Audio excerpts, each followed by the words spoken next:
नमस्कार, मैं हूँ AI अवतार नेहा थपलियाल और आप देख रहे हैं आज के उत्तराखंड समाचार। मुख्यमंत्री पुष्कर सिंह धामी ने गुरुवार को सचिवालय में वन्यजीव बोर्ड की 21वीं बैठक के दौरान वन विभाग के अधिकारियों को वनों के संरक्षण के साथ ही वन संपदाओं को लोगों की आजीविका से जोड़ने की दिशा में विशेष प्रयास करने के निर्देश दिए। मुख्यमंत्री ने कहा कि इकोलॉजी और इकोनॉमी में संतुलन बनाते हुए आगामी 10 सालों के लिए विस्तृत प्लान करते हुए वन क्षेत्रों के आसपास इको टूरिज्म की गतिविधियों को बढ़ावा दिया जाए। साथ ही मानव वन्यजीव संघर्ष की घटनाओं को कम करने के साथ ही ऐसी घटनाओं में त्वरित मुआवजा वितरण के लिए डिजिटल ट्रैकिंग सिस्टम लागू किया जाए। इस अवसर पर वन मंत्री सुबोध उनियाल, विधायक बंशीधर भगत, प्रमुख सचिव वन RK सुधांशु, पुलिस महानिदेशक दीपम सेठ, प्रमुख वन संरक्षक डॉक्टर धनंजय मोहन, प्रमुख वन संरक्षक वन्यजीव RK मिश्रा सहित संबंधित विभागों के अधिकारी उपस्थित थे।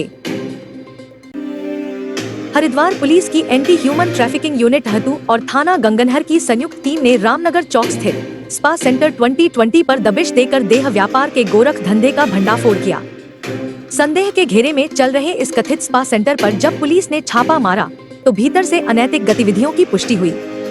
उप निरीक्षक राखी रावत ने बताया कि मौके से 4 महिलाओं और 1 पुरुष को हिरासत में लिया गया, जबकि मुख्य संचालक गुरमीत सिंह मौके से फरार हो गया। छापेमारी के दौरान पुलिस ने आपत्तिजनक सामग्री बरामद किए हैं। गिरफ्तार युवक की पहचान सौरभ सैनी के रूप में हुई है, जो उत्तर प्रदेश के सहारनपुर जिले का निवासी है। पौड़ी जनपद के पोखड़ा विकासखंड में 20,000 रुपए के नकली नोटों के साथ 4 युवकों को गिरफ्तार किया गया है। उनके पास से 500 के 40 और 200 का एक नकली नोट मिला है। राजस्व उप निरीक्षक आशीष कुमार ने बताया कि शाम 4 युवक कार से संगलाकोटी बाजार पहुंचे। उन्होंने शराब खरीदी और 500 के नोट दिए।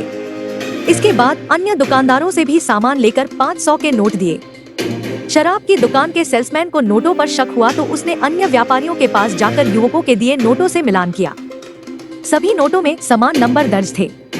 इस पर व्यापारियों ने चारों युवकों को दबोच लिया और राजस्व पुलिस को सूचना दी। उप जिलाधिकारी चौबट्टाखाल श्रेष्ठ गुंसोला ने बताया कि आरोपितों की पहचान कनोठा गांव निवासी महेंद्र सिंह व राहुल, असलोट गांव निवासी संतन सिंह और नाई गांव निवासी दीपक के रूप में हुई है। सभी को गिरफ्तार कर उनकी कार को सीज कर दिया गया है। अब एक कमर्शियल ब्रेक है, देखते रहिए सिद्ध बली न्यूज।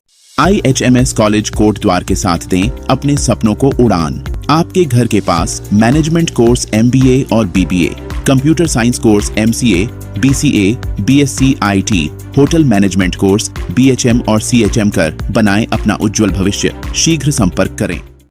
हरिद्वार पुलिस ने खड़खड़ी क्षेत्र में हुए गैंगवार के दौरान व्यवसायी गोलीकांड में पंजाब से 2 बदमाशों को गिरफ्तार किया है।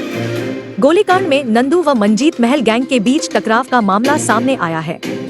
SSP हरिद्वार प्रमेंद्र सिंह डोभाल ने बताया कि 2 जून को कोतवाली नगर पुलिस को सूचना मिली कि खड़खड़ी सूखी नदी पुल के पास अज्ञात बाइक सवार व्यक्तियों ने हरियाणा निवासी होटल व्यवसायी को गोली मार दी थी। मामले में कार्रवाई करते हुए तलाश में जुटी पुलिस टीम ने लगभग 1000 से अधिक CCTV को खंगाला। इसके बाद आरोपी मानव हंस और गौरव कुमार को खोधड़ा रोड जिला फगवाड़ा पंजाब से दबोचने में कामयाबी हासिल की। दोनों बदमाशों को न्यायालय में पेश कर जेल भेज दिया गया है।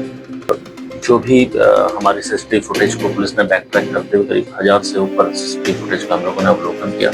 हमारी टीम बैक ट्रैक करते हुए पंजाब तक पहुंची और अभी 10 दिन की अथक मेहनत के बाद 11 तारीख को कपूरथला फगवाड़ा के पास से पुलिस ने हम 2 अभियुक्तों को इसमें अरेस्ट किया, जिसमें एक की पहचान मानव हंस और एक की पहचान गौरव कुमार के रूप में हुई थी।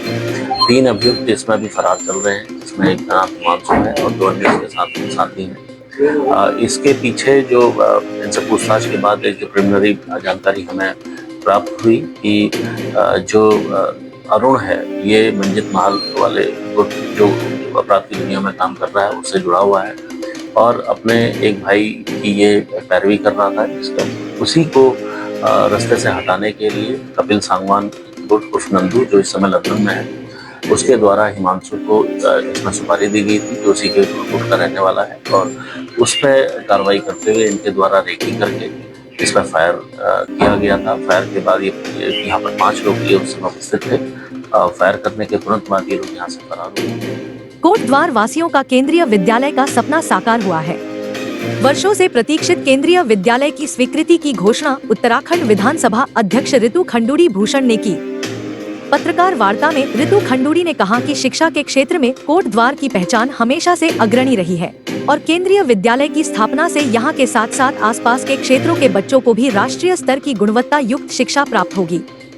उन्होंने बताया कि विगत 3 वर्षों से मैं इस विद्यालय की स्वीकृति के लिए लगातार प्रयासरत रही। शासन स्तर पर फाइल स्वीकृति की प्रक्रिया में थी, जिसमें अब सफलता प्राप्त हुई है। यह सौगात कोटद्वार वासियों के सामूहिक प्रयासों एवं आशीर्वाद का परिणाम है। पूर्व में भी कई जनप्रतिनिधियों और जागरूक नागरिकों द्वारा इसके लिए कार्य किया गया है। मैं उन सभी का सम्मान करती हूँ।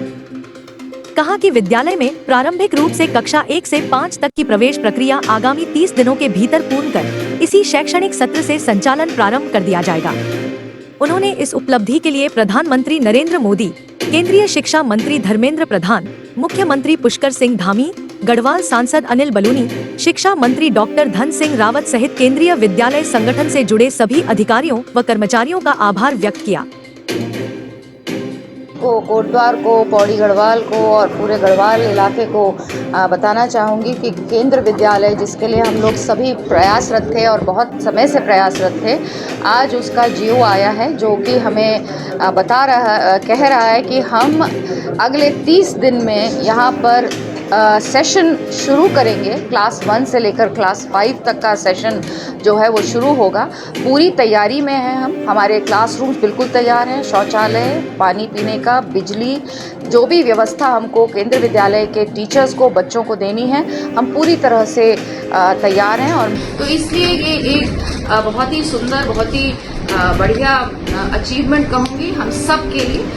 पुराने जितने लोग हैं जिन्होंने भी इस स्कूल के लिए मेहनत की है, मैं उन सबको बहुत बहुत शुभकामनाएं और बधाई देती हूँ, क्योंकि मैं आदरणीय धर्मेंद्र प्रधान जी का आभार व्यक्त करती हूँ कि उन्होंने इसको तुरंत इसी साल सेशन में डाला है और सेशन शुरू होने जा रहा है। अपने मुख्यमंत्री जी का, शिक्षा मंत्री जी का भी आभार व्यक्त करती हूँ। मुख्यमंत्री जी को बहुत बहुत धन्यवाद देना चाहती हूँ कि उन्होंने पॉलिसी में ही बदलाव लिया है। शिक्षा का उनको चिंता हुई और उन्होंने ये निर्णय लिया कि केंद्र विद्यालय के लिए अब जो भी जमीन उत्तराखंड सरकार देगी वो फ्री देगी, तो उनका भी बहुत बहुत। तो यह थे आज के समाचार। रोजना प्रदेश के नवीनतम समाचारों को देखने के लिए कृपया हमारे चैनल को सब्सक्राइब कीजिए, लाइक और शेयर कीजिएगा। कल फिर उत्तराखंड के नवीन समाचारों के साथ आपके समक्ष आऊंगी। तब तक खुश रहिए, आबाद रहिए और देखते रहिए सिद्ध बली न्यूज। जय हिंद।